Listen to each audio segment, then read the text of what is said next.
इसलिए नहीं ले सकते ना। एक काम करो, आप विवाह कर लो, विवाह कर लोगे 2 लोग हो जाओगे फिर तो ले सकते हो। बामन भगवान कहने लगे ये शादी वादी के चक्कर में हमें मत डालो।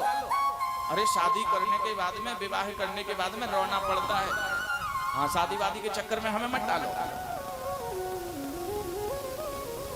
और राजा बलि ने जब बहुत निवेदन किया, अब देखो आप ऐसे लोग नहीं सो विवाह कर लो, कम से कम व्यवस्था हम करवा देंगे सब। अब बामन भगवान कहने लगे ठीक है राजा बलि, तो एक काम करो, तुम पहले हमारा विवाह ही करवा दो। और राजा बलि ने शुक्राचार्य जी से कहा गुरुजी मुहूर्त देखो कब का विवाह मुहूर्त है। तो शुक्राचार्य जी ने परसों का बामन भगवान का विवाह मुहूर्त निकाल के दे दिया। परसों के दिन बामन भगवान की शादी पक्की।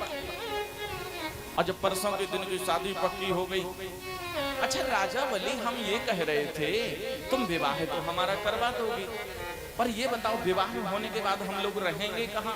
बोले चिंता मत करो महाराज, सोने का महल बनवा कर दान कर देंगे, दोनों पति पत्नी प्रेम से रहना।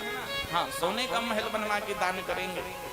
अच्छा राजा बलि वो तुम सोने का महल बनवा के हमें दे दोगे, पर हम ये कह रहे हैं कि जब हम पति पत्नी हो जाएंगे तो फिर हमारे बच्चे भी होंगे। हाँ हाँ, बच्चे भी होंगे। तो फिर राजा बलि उनके पढ़ाई लिखाई की व्यवस्था। बोले चिंता मत करो महाराज, हमारा विद्यालय है ना हिरण्यकश्यप दानव विश्वविद्यालय, उसमें आपके बच्चे पढ़ते रहेंगे। अच्छा राजा बलि हम ये कह रहे थे वो तुम हमारे विवाह की व्यवस्था तो करवा ही दोगे, पर बच्चे भी हो जाएंगे, उनकी पढ़ाई लिखाई की व्यवस्था भी हो जाएगी, पर हम ये कह रहे थे जब बच्चे होंगे तो उनके खाने पीने की व्यवस्था। बोली चिंता मत करो महाराज, हमारे यहाँ दोनों समय भंडारा चलता है, प्रेम से पाओ चकाचक, आप भी पाओ, अपने मित्रों को भी पवाओ और पूरे परिवार को पवाओ, दोनों समय भंडारा चलता है, चिंता मत करो। और यहाँ से जो बामन भगवान है, बामन भगवान कहने लगे राजा बलि तो भोजन की व्यवस्था तो तुम करवा ही दोगे, पर हम ये कह रहे हैं जब बच्चे होंगे तो 10-20 होंगे। ए महाराज तो तुम जानो 10 होंगे कि 20 होंगे, अब इसमें हम क्या बता सकते हैं।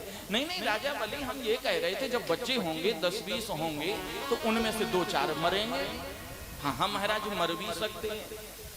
अच्छा राजा बलि जब वो 2-4 मरेंगे तो फिर मरने के बाद जो रोया जाता है उसकी व्यवस्था आप क्या करोगे? ए महाराज बच्चे थारे मरेंगे तो रोने वाले किराए पे थोड़ी बुलाएंगे। अब बच्चे तुम्हारे मरेंगे तो रोना भी तुम्हें ही पड़ेगा। अब रोने वाले किराए पे थोड़ी बुलाएंगे, चलो भैया उनके बच्चे मर गए तो रोने चलो किराए पे। बामन भगवान ने 2 टूक मना कर दिया, हम ऐसा काम ही क्यों करें जिसके बाद में रोना पड़े, 2 टूक मना कर दिया।